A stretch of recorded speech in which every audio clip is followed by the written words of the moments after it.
Great. Thank you so much, Jessica. Thank you, Joanne. Can y'all hear me? Yep. Wonderful. Okay. So I am so excited to be here, and I'm so grateful to Medtronic and to Urology Austin for hosting this, because overactive bladder and the bladder problems that we're going to talk about today are really near and dear to my heart. I'll tell you a little bit more about myself. I grew up just down the road in Fredericksburg, Texas, and I came to UT in Austin for college. I majored in finance, and that was before I went to medical school in San Antonio, and then did my urology residency at Vanderbilt in Nashville, Tennessee. And I had excellent mentors who were really passionate about bladder health and bladder problems. And they really motivated me to do some extra training. So I did a fellowship at Houston Methodist in Continence and Pelvic Reconstructive Surgery and Neurourology.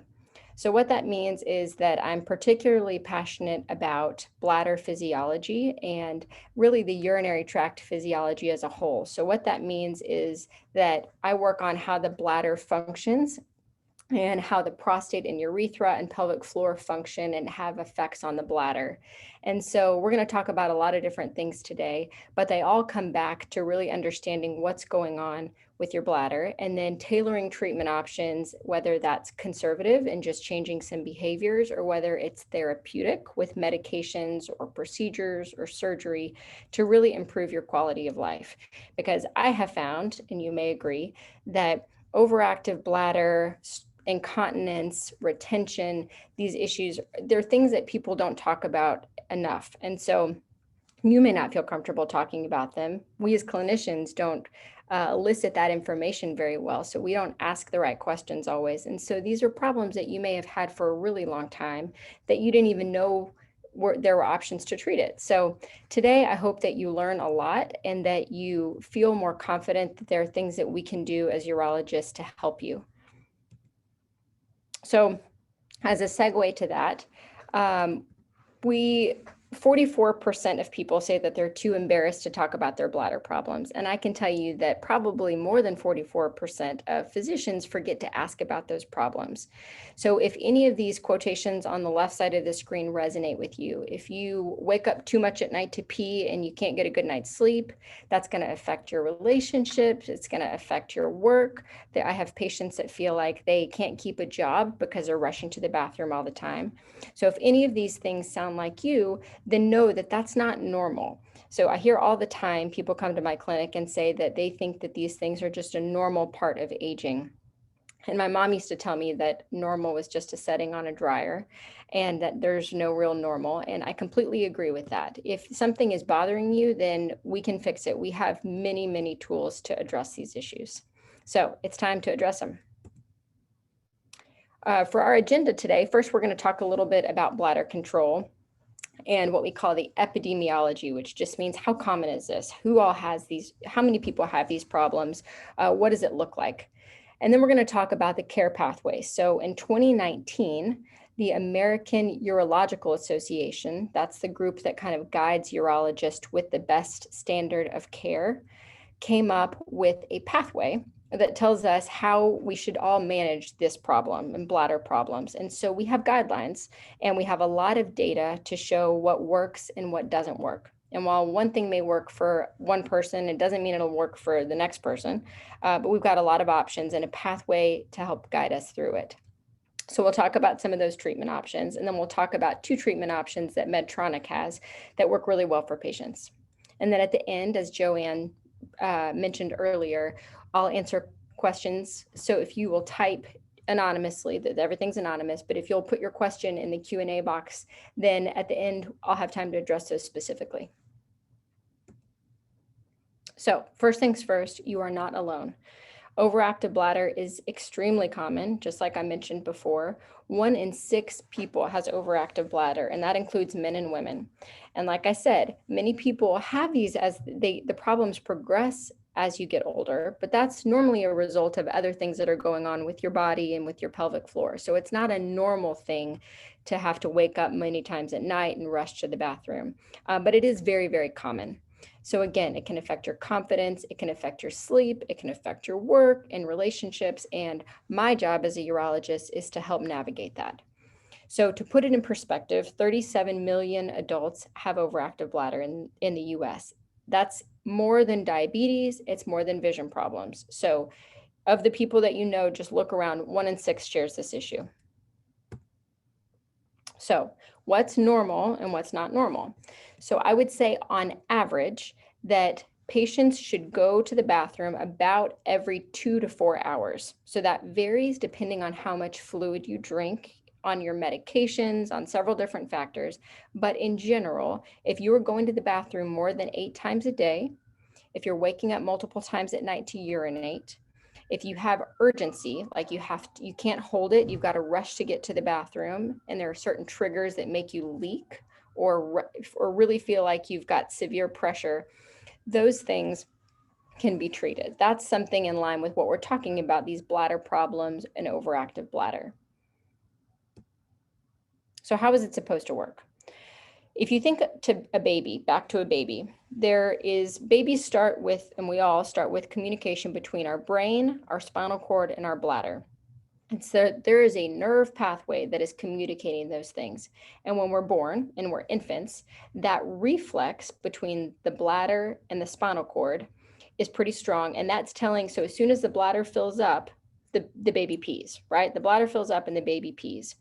And we haven't yet developed that inhibition, that stop or putting the brakes on that we learn over time. So as we grow up and our bladders become more mature and we go from being an infant to a toddler and we're potty training, then we learn that our brain can send a signal to the spinal cord and that bladder reflex and stop it. So we can pump the brakes on that just filling and emptying and that reflex cycle.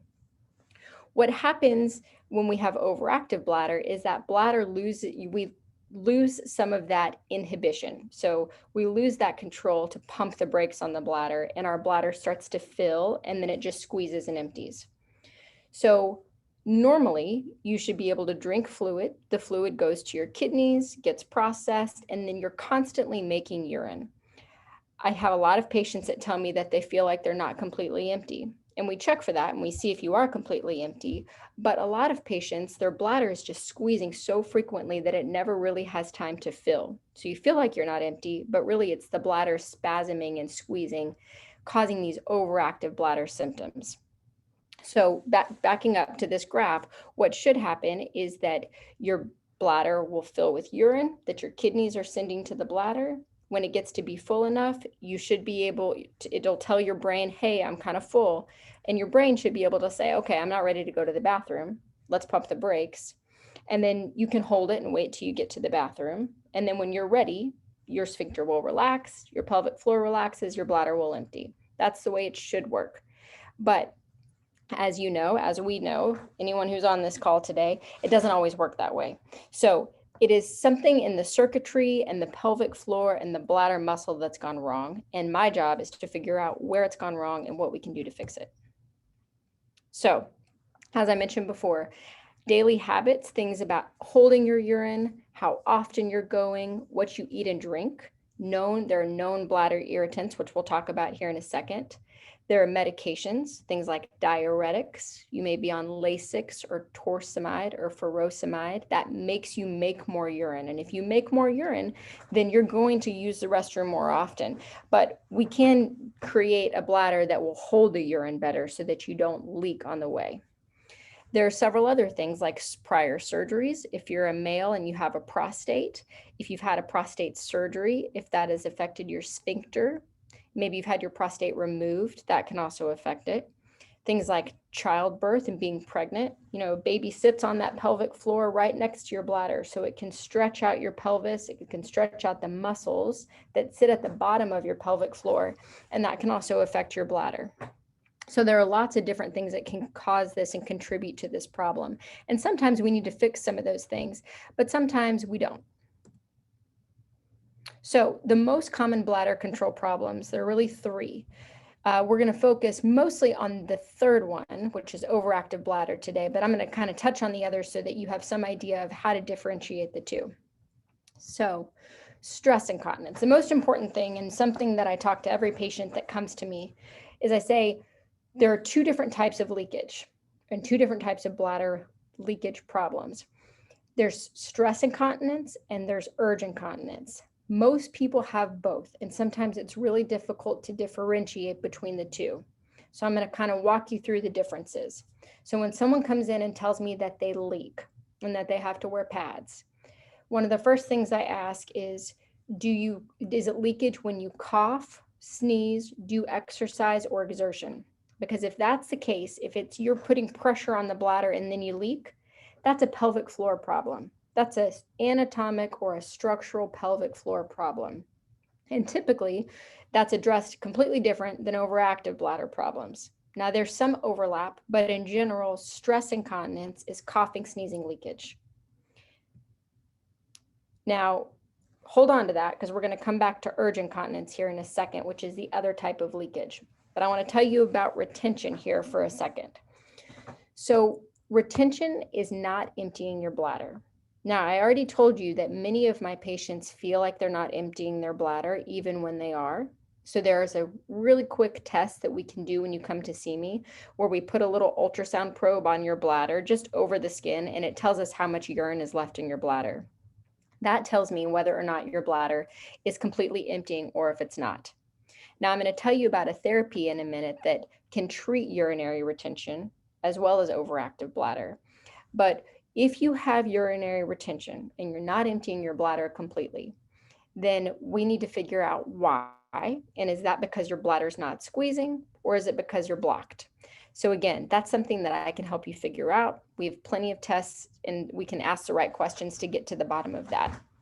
But that's not emptying your bladder completely. So finally, overactive bladder. So overactive bladder, we say, has overactive bladder wet and overactive bladder dry. So overactive bladder wet is urge incontinence, urgency, frequency, rushing to get to the bathroom, waking up at night to pee, wearing multiple pads per day or one pad per day, and getting that wet because you can't make it to the bathroom on time. That's urge incontinence. So remember 2 slides ago, we talked about stress incontinence. That's the coughing, sneezing leakage. Urge incontinence is can't make it to the bathroom in time. Now, like I mentioned, many people have both problems. So we call that mixed incontinence because you have both issues. And typically my approach is to address the more bothersome problem first.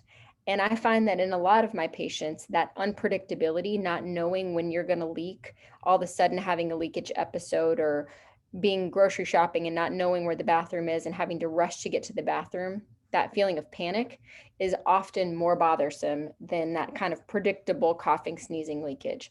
So for most of my patients, I kind of address the overactive bladder stuff first. We have some more non-surgical options for that. But again, we can address all the issues. We will fix all of the incontinence problems, and we just do it kind of in a stepwise manner. So overactive bladder, again, urgency, frequency, having to go to the bathroom often. That's that OAB dry. And then OAB wet is the actual leakage episode. That can be daytime or nighttime.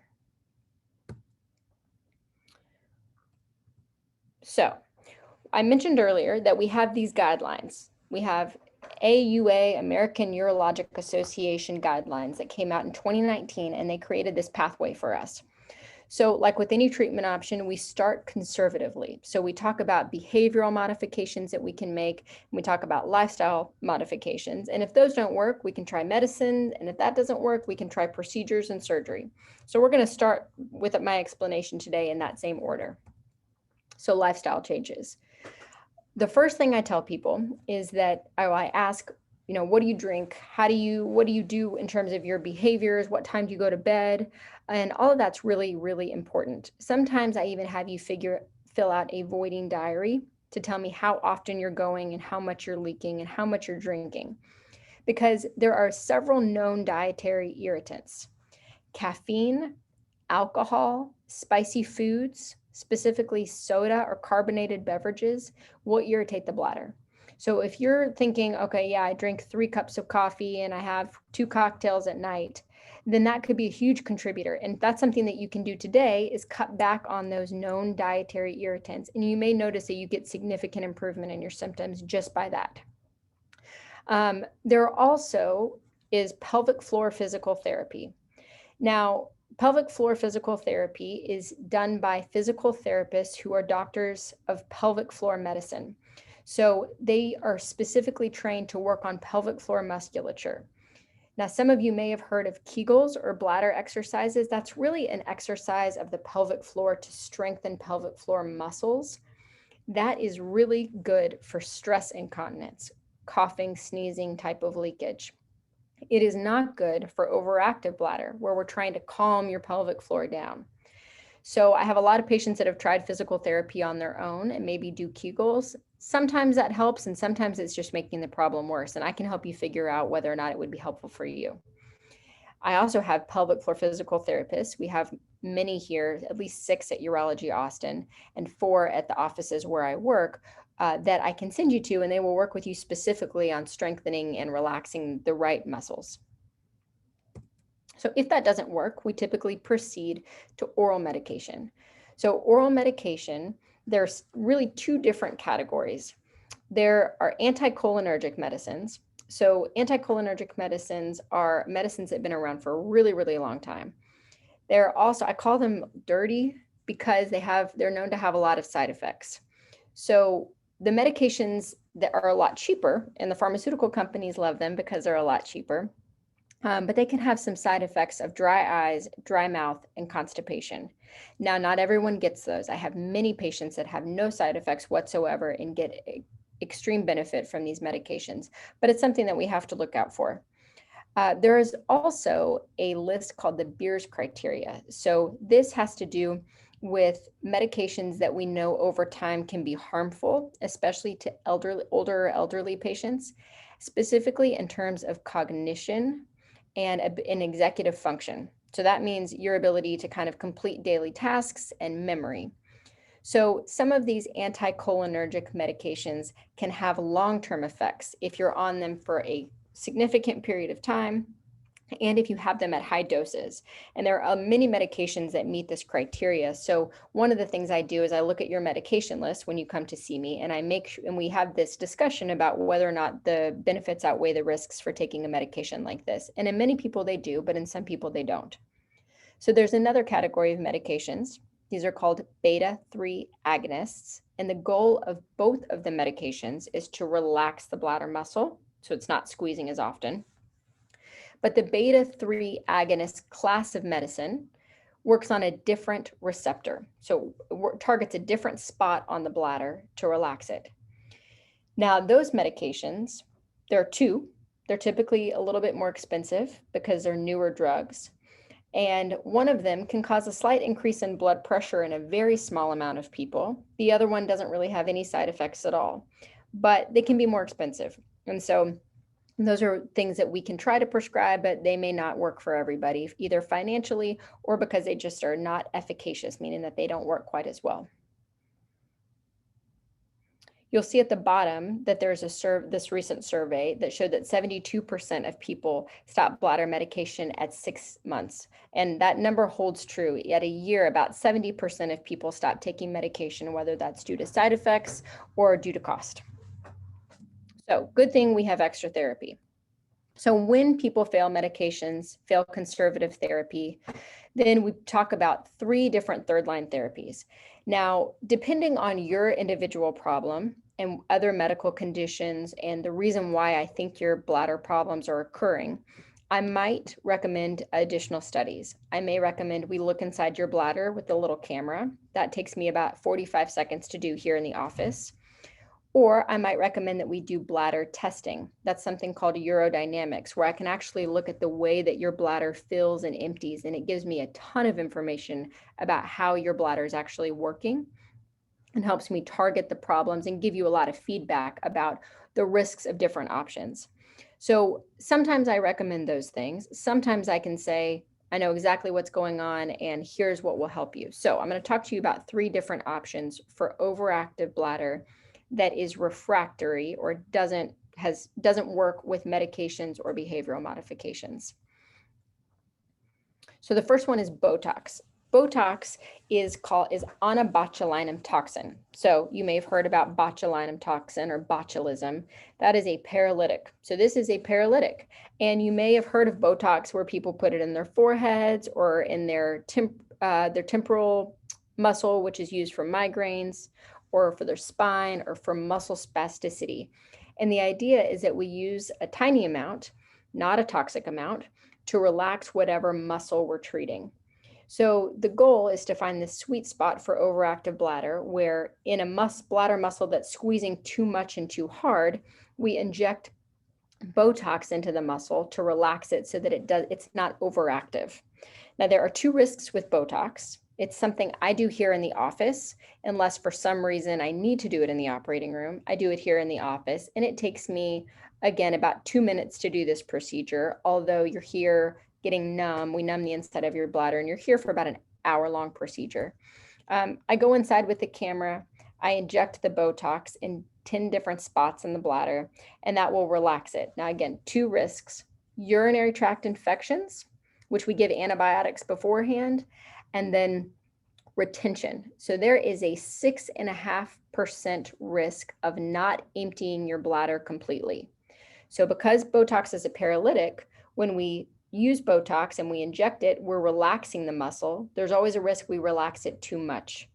And so I've had a couple of patients, a handful, less than 5, that couldn't empty their bladder completely after the Botox. So about 2 weeks later, we have you come back in and we make sure you can empty your bladder well. So 93% of people don't have this issue, but in those 6.5 to 7% of people, we have to have them pass a little catheter in and out for typically a couple weeks to help empty their bladder.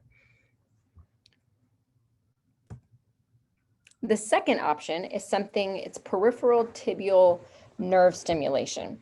So this is modulating the tibial nerve. So you can see in that picture, if you feel where your ankle bone is, there's a nerve that sits right behind it. Now this nerve goes all the way back up to the spinal cord. And remarkably, it actually helps neuromodulate the communication between your spinal cord and your bladder that we were talking about earlier. So think of this like a little acupuncture needle that goes in that tibial nerve. And you have to come into the office for a 30-minute treatment once a week for 12 weeks. And that tiny little acupuncture needle gets inserted into the nerve, and then it gets stimulated for 30 minutes. So you do a 30-minute treatment once a week for 12 weeks.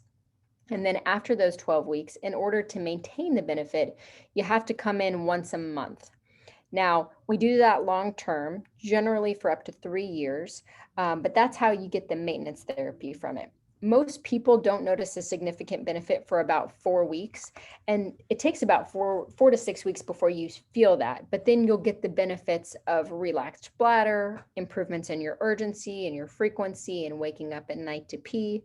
And as long as you maintain these treatment options, then and coming in for your maintenance sessions, then you'll continue to receive that benefit. So this is a really good option for people who aren't surgical candidates or aren't procedural candidates, are afraid of retention with Botox. This is the least invasive procedure that we have. Okay, so finally, sacral neuromodulation or InterStim. I do a lot of InterStims. I really believe in this technology and it works very well for patients. So think of this as, again, a neuromodulator. So what that means is that when we go back to that circuit we were talking about between the brain and the spinal cord and the nerve, we're talking specifically about the third sacral nerve. That is a nerve that supplies signal to your bladder and to your bowels. So it has two different functions. That's the third sacral nerve.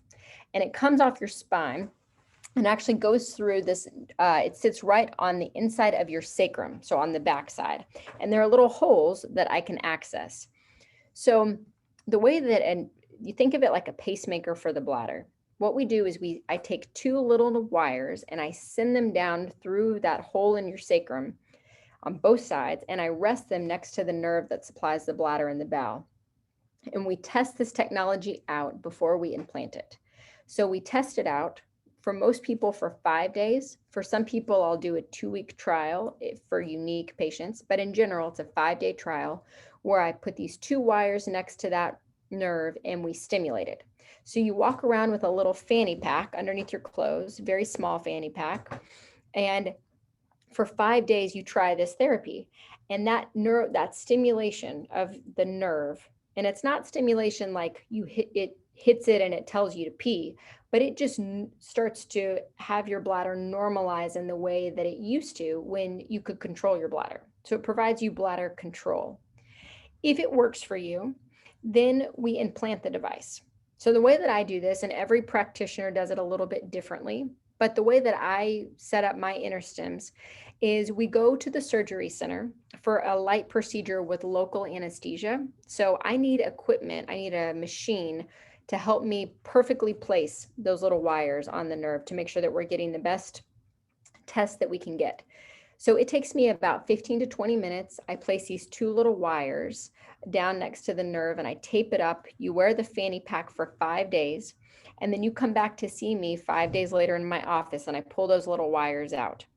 And over that time period, you keep a diary, and we compare that diary to a diary you do before the procedure to make sure that you're getting an improvement in your urgency, your frequency, your waking up at night to pee, and your leakage. Now, the nifty thing about this technology is it is also approved, FDA approved, for non-obstructive urinary retention. So if your problem is that you're actually not emptying your bladder completely, but I've done my job and I've ruled out that you're blocked, then this device can also stimulate your bladder to empty better. So I have had great success in some patients who don't completely empty their bladder. Now, it depends on the reason why you don't empty your bladder. So it's not for everybody, but we can have great success with that too. So if this device works for you, then we set up a time where we go back to the operating room for a procedure, again, under pretty light anesthesia. So for neither of these procedures do you need general anesthesia or an intubation, an endotracheal tube. You don't need a breathing tube, but you can actually position yourself on the table. And then if it works for you, we'll go back and I'll implant this device. Now, there are two different models. And luckily, at the beginning of this year, they came out with an even updated model. So I'm going to show you what I'm talking about. There are two models. There is a rechargeable and a non-rechargeable option. So the non-rechargeable battery looks like this. So if this is my palm, it's less than probably a quarter of the size of the palm of my hand. And this gets implanted in the fat over your butt. So it's all underneath the skin. Once the thing's implanted, everything is underneath the skin. And after that second surgery where I implant the wire, which is a lead that has electrodes on it sitting on the nerve, gets attached to this little generator, and then everything is under the skin and you can shower the next day. And you go back to your normal activity after about 2 weeks. So this is the non-rechargeable. This lasts somewhere between 10 to 15 years before it needs to be replaced. And when it runs out of juice, which we know because we have a controller, then I'll go in, I'll make a little incision, I'll take it out and I'll put a new one in. So that's the non-rechargeable. The rechargeable is much smaller. So a smaller profile, you can see how small it is here. It's about the size of my thumb.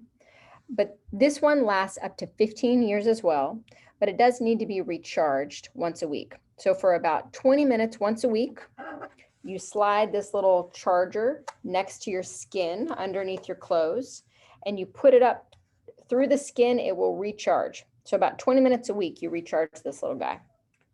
That will last for a total about 15 years. And then same, once it runs out of juice, I just replace it. So how do we know that it works for you? We do the trial. How do we know that this one works? If you get at least 50% improvement in your symptoms. So if you wake up twice at night and now you're waking up once at night, or you go to the bathroom every 30 minutes to an hour now, but we can get you out to every 3 to 4 hours, then we know that it works, and then we should implant it because that will be durable. We expect that if it worked during the test, that it's going to work for you after this. So that's how I do InterStims. And again, I'm happy to talk to you about InterStim, both the rechargeable and the non-rechargeable, as well as Botox or peripheral tibial nerve stimulation, because different therapeutic options work better for different patients, depending on your symptoms and your medical comorbidities and what's safe for you. So we decide those things together. This is just another slide talking more about the test. You can see in this picture over here, I'll point it out, when this is someone who is walking around with that after the first test with that little fanny pack I told you about underneath the clothes. So you go home with the controller that helps you switch between the two sides, since we have two wires, one on the left and one on the right. And then this little fanny pack is connected to wires that are coming out of the back for just that 5-day period. So how well does this work? It has 84% success rate in all comers. There's 3 times greater improvement in quality of life compared to medications. So this should be in place of medications, meaning that hopefully you get to stop your medications and then we replace it with the therapy. It's also very safe. People ask me about the risks with an InterStim. The biggest risk is bleeding. So at the site where I put the 2 little wires in or where I implant this, having a little bit of bruising there. If you're on blood thinners, I'll generally check with your cardiologist or whoever prescribed them to make sure that we can stop those. There is a very small risk of infection. So I'm very, very careful about sterile technique, and everyone in the operating room is very careful about that, but I have not had an infection yet. And then I send people home on a couple days of antibiotics to prevent infection as well.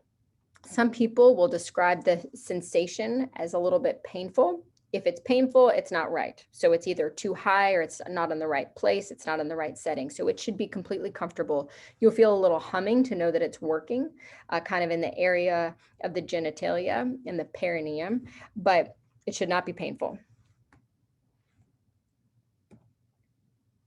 Okay, so is this therapy right for you? Are any of these therapies right for you? You may be thinking that you want to talk about this, and I'm not the only urologist at Urology Austin that does these procedures. I am happy to see you. You can always contact our office, and my contact number will be on the last slide, and make an appointment to talk about this. You may already have a urologist at Urology Austin, and you should talk to them about this. Because if they don't provide these therapies, they can absolutely refer you to one of us that does.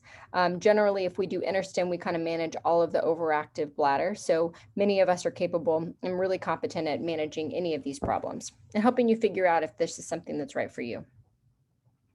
So I'm going to go ahead and move over to the Q&A box, and we'll see what questions we've accumulated, and feel free to go ahead and move over there and type in a question if you have one.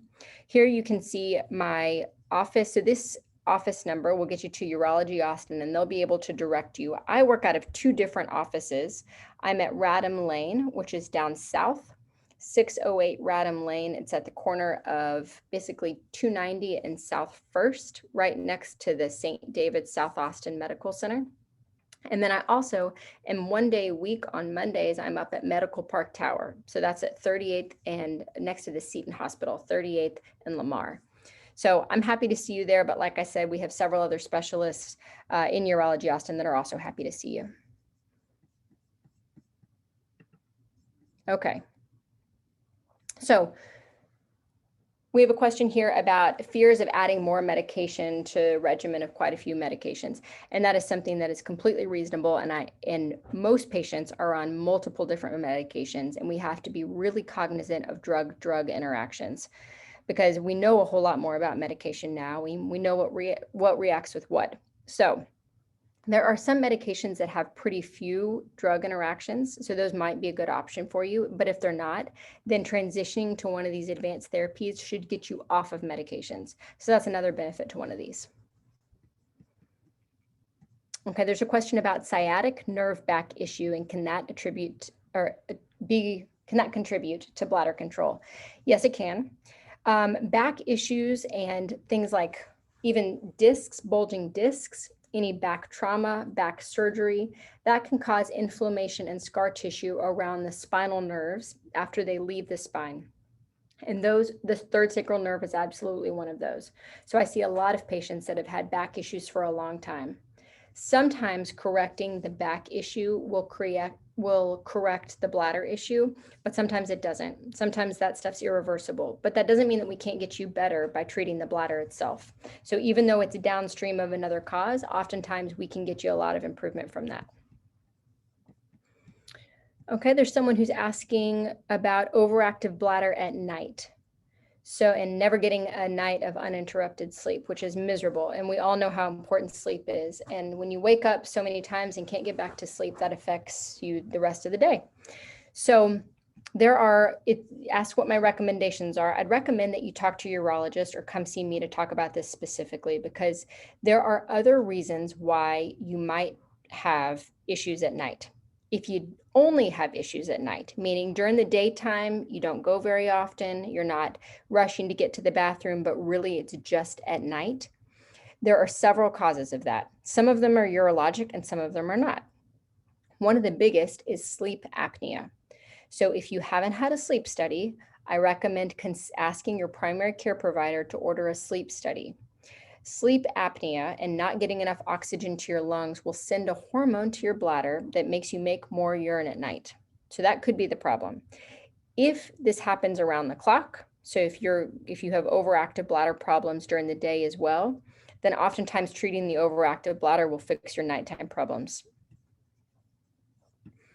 Okay, so meds are no longer providing the same result and don't know about next step. So do you kind of need to start over every time you go to a new provider? No, is a short answer. So the best thing to do anytime you go to a new provider is to take the list of medications and strategies that you've tried, because as long as you can help us with what you've tried before and we can document that, then I feel comfortable proceeding on to the next step. And most of the time, that's what happens with my patients. Is normally when people come to see me, they've already tried multiple medications. So I don't waste time by trying the same medications over and over again. We just move you on. We just have to document it for insurance purposes to try to help get it covered. And that is a good point. Medicare will cover these procedures. We have to do a couple things like document the correct information. I have to have you complete a voiding diary before we do an InterStim so that we can compare when we do the trial to see if it works. But these are all very, very well covered by both commercial and Medicare payment plans. And so that's generally not an option. I can get it covered for you. There's a question about Myrbetriq and what type of medication this is. And that is one of those beta-3 agonists. So that's the newer drug that also works on the bladder to help relax it. There's a question about prostate issues, and especially in men, if you are blocked for a long time, meaning that you have a big prostate for a long period of time, that will affect your bladder. So your prostate sits at the base. So here's your prostate, it sits at the base of the bladder. And if your bladder has to squeeze really, really hard for a long time to get past a blockage, think of it like a dam, then your bladder hypertrophies, it gets thick, it has to really struggle, and it starts to lose some of its function over time. And then you can start to get these overactive bladder symptoms like urgency and frequency.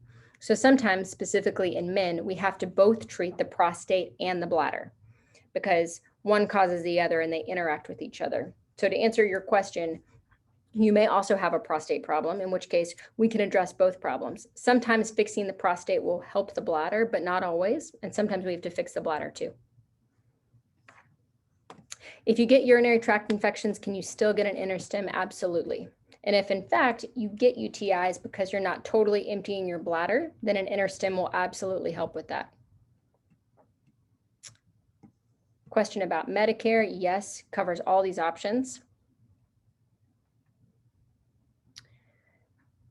There's a patient who's had prostate removed and radiation. That does not preclude you from getting relief from your bladder problems. Sometimes it makes it trickier, but we can work to get you much, much better, even if you've had radiation. There is no age limit to the InterStim. I have placed InterStims in multiple people over 95 years old. And as long as you can use the device or you have somebody that can help you use the controller if needed, then absolutely you can get an InterStim. If there's a question about patients who continually leak, if you do continually leak, then that may not be overactive bladder, or it may be mixed incontinence, just like we talked about, a combination of the different types of leakage. And so if that test that I told you about, urodynamics, is a really good way to figure out if you have what type of incontinence you have, whether it's stress incontinence or urge incontinence. And that continuous leakage can be attributed to either one. So we need to do a little bit more digging to figure out how to best help you, but we can definitely help you.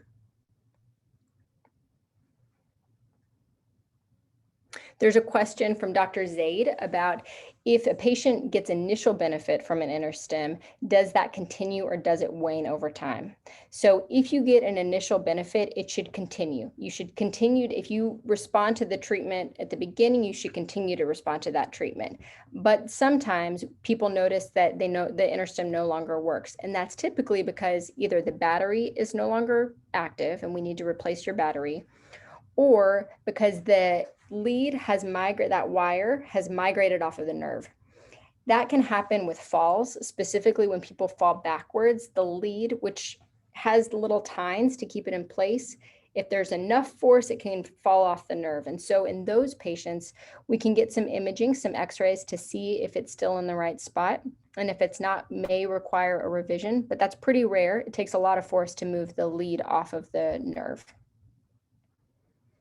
There are also, I should mention, with an InterStim, there are 7 different programs and then 4 additional special programs. So we help you basically find a program that works for you. That's our job. And with an InterStim, you get 24/7 access to a hotline and a team that will help you at any time of day to change settings.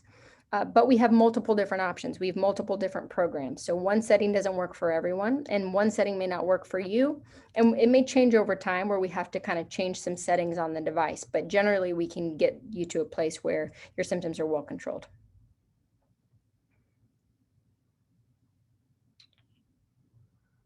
There's a question about having to go often, every 5 minutes. And that does sound a lot like overactive bladder, that your bladder isn't totally filling up, but it's squeezing, making you think that you're full. So that sounds a lot like overactive bladder and somebody that would really benefit from one of the therapies that we talked about today. Again, in the setting of post-prostate cancer and prostate cancer recovery, things are a little bit trickier. So we need to figure out exactly what type of leakage you have and why it is that you're having that issue, especially the constantly dripping. It may not be overactive bladder. It may be stress incontinence, which we can also fix. We have lots of options for that. And we didn't focus on that as much today, but in an office visit, we can definitely delve into that a little bit deeper. There's a question about a kidney transplant patient. You are a special patient, and absolutely we have options for you, including Botox. I've done Botox in several transplant patients, but there are some unique things that we can talk about in person that we'll just want to make sure we don't cause any more problems, and that we keep your bladder safe and that we keep you free of infection. Problem with lifting. Is that overactive bladder? Generally not. Generally, that's stress incontinence, that coughing, sneezing, leakage. But again, there's a couple short little exams and tests that we can do to help figure that out in the office. Okay, so then there's another question about leaking when standing up. So again, that's something that on an exam, I can try to help figure out in the office. Generally, that gravitational leakage, so moving from sitting down to standing, and leaking at that moment, can be stress incontinence. But there's also a trigger, and you may have experienced this, where there are certain moves where your brain and your body gets ready to go to the bathroom, even though you're not in the bathroom yet. So sometimes that's when people get home from work and they put their hand on the door, they start to leak, or they're brushing their teeth or washing the dishes, and that trigger of the fluid, hearing the fluid and the water, causes people to leak. So there's that same stimulus when people generally move from sitting to standing to go to the bathroom, where people will leak, like on the way to the bathroom. That typically is more overactive bladder. But that's, again, something that's a little nuanced that we're all really good at helping you figure out.